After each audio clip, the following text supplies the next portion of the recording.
Hey, what is up guys? It's your boy Speed here, and today we're going to be taking a look at the best carry of 7.31. And this is Tiny. Tiny is just so powerful right now. The hero's buffs were honestly hard to decipher when the patch came out. It was a lot of text, a lot of things to read, but basically the main things you need to know that were the biggest buffs to Tiny are as follows. Number 1, you can buy your shard at minute 15. This causes Tiny to have 5 more minutes of early game farm than he usually would be able to. If you don't know what Tiny Shard is, it allows him to have unlimited charges of his tree grab. This is very important because this is your farming ability. Without it, you clear waves and camps very slowly. Dota is a game of snowball. The earlier you hit your timings and begin to snowball, the more it's going to help you come online. So the 5-minute difference of being able to buy Shard at 15 to 20 is freaking massive.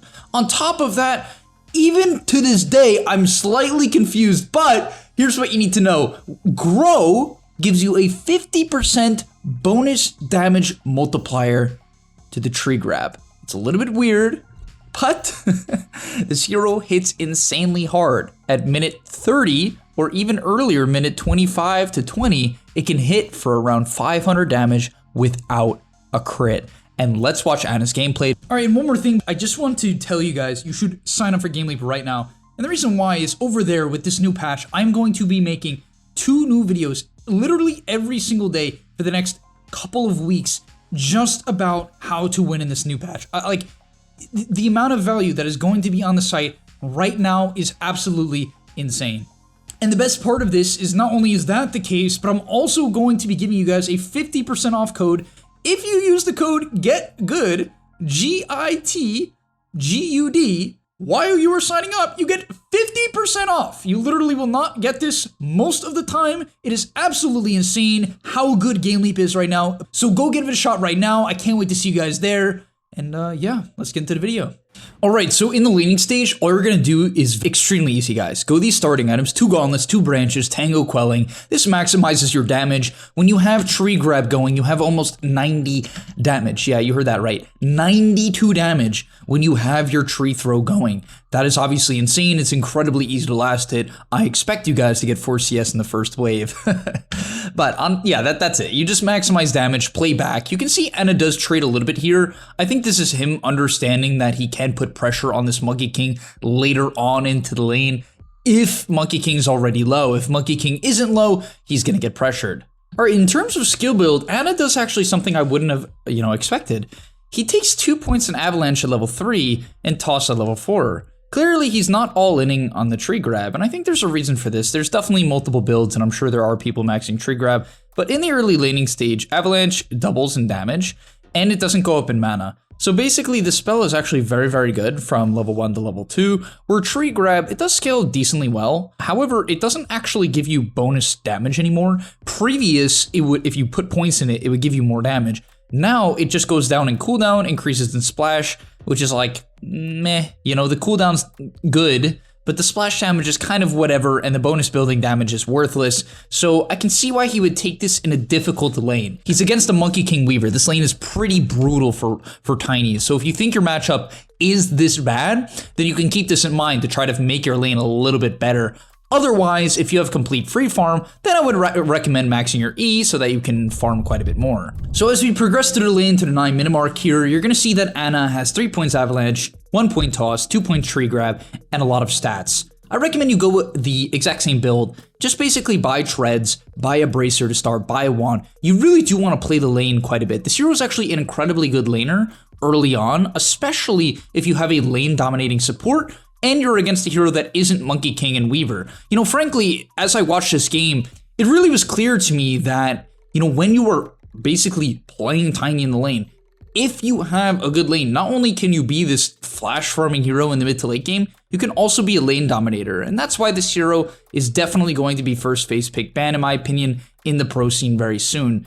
It's extremely flexible in the lanes, it does well in most matchups, and it's a really good carry just in terms of the ability to farm, which we're going to get into now. All right, as we progress to the 14-minute mark here, there's a couple things I want to talk about and make sure you guys own with Tiny. Number one, I don't really recommend in general you rotate out of your lane unless you really have to. There's a couple things to consider about Tiny. Number one, you're really tanky. Number two, you buy a bunch of stats, makes you even more tanky. You're very difficult to gank. You have 2 defensive spells in Toss and Avalanche. Even Grow giving you armor can be looked at as a defensive ability in some regard. And you're very good at skirmishing, so if fights happen to happen in this area, you should absolutely show up. Also, if you manage to hit your timing on your Echo Saber around minute 12, which is what I would suggest you aim for, even with treads and stats, then you're going to be able to have a ton of impact in these fights. You can see, as we see here, instantly blows up the Weaver. Even though they did nerf Avalanche, it does 50% less damage while they are in the toss. It doesn't matter. It still does a ton of damage. At the end of the day, Avalanche still can be a 700 damage nuke, and that's very powerful against all supports and low HP cores. As we progress to the 15-minute mark, this is where Tiny starts to become insane. This is when this hero goes from old patch Tiny, but maybe even a little bit worse because of the Avalanche nerfs, to new patch Tiny and freaking insane. At level 12, you hit for 380 damage with nothing. Like no buffs, no damage item. That's just what it is. That's literally just what it is. And you can see he's even going to start to play to the enemy side of the map and go hard on flash farming. Ana also buys the shard instantly at minute 15, so make sure you save up gold after your Echo Saber to hit this timing.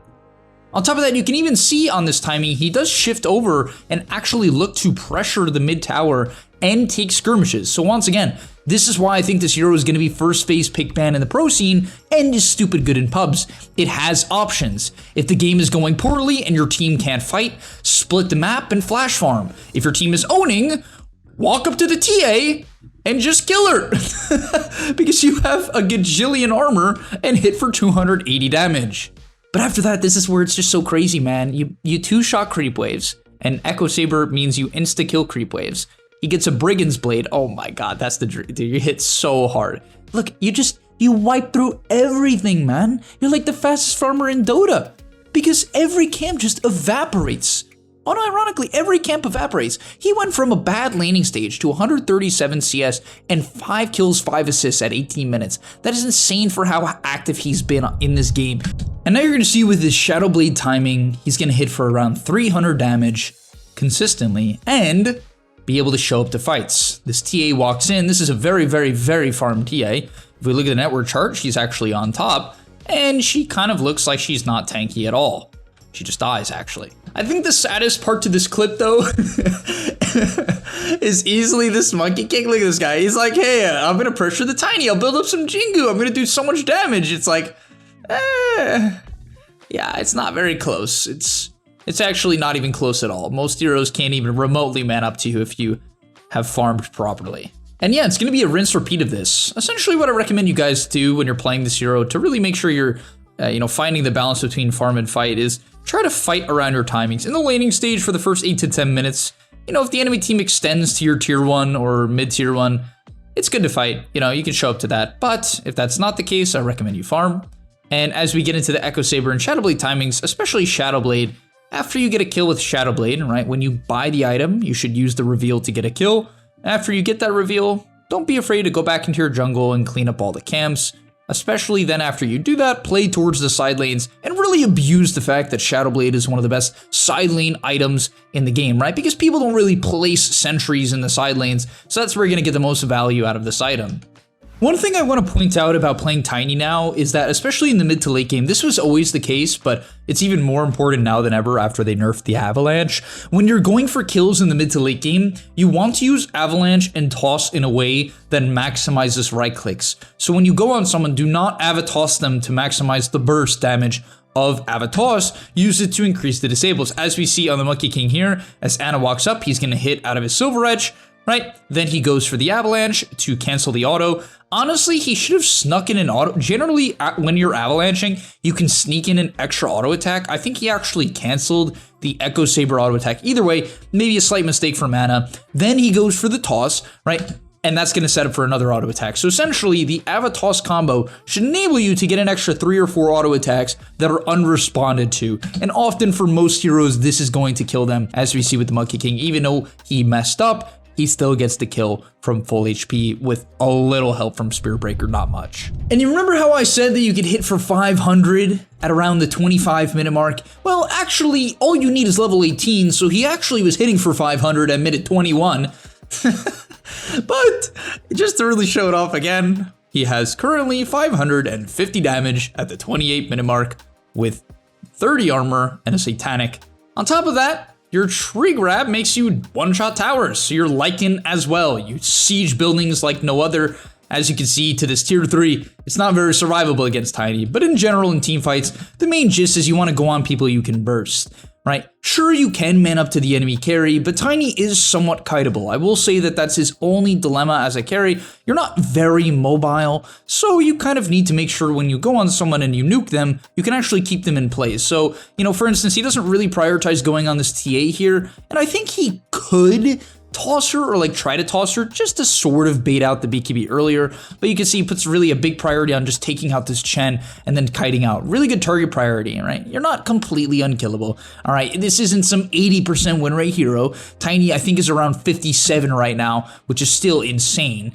Considering people have to still, you know, improve on the hero. But as you can see with the Satanic timing, which I recommend going the exact build he goes basically every game. I think Satanic's just so freaking good on Tiny for how hard you hit. Yeah, he's gonna heal the full. This time, knowing TA has no BKB, puts his priority on killing her. So incredible target priority from the Tiny, from Ana. Going for the Chen, taking him out, getting that free kill, moving back, going for the Wraith King. When TA finally overextends without BKB, he can prioritize to her, and you can see starting to really just pick on this TA with no BKB. And you own cores. When they don't have BKB, Toss Ava, if you use it correctly, is like 3 seconds of disable. It's quite a long stun, especially when it's guaranteed to be followed up by auto attacks, right? And you can see just Wraith King stands no chance, gets clubbed down, TA to fall, and most games are looking like this, guys. Like, honestly, this hero just straight up owns. This hero absolutely just owns as he gets gone on here. Classic Ana. But nonetheless, guys, give this a shot. I assure you, this is one of those heroes right now. If you can get down the execution, you are going to stomp your games. But without further ado, I'll see you in the next one, and I'm out. Peace. And that's all, but remember, before you leave, come on, before you tune out, subscribe to the gameleap website where we are going to help you get to the next rank. If you're stuck, click the link down below, and I'm out. Peace.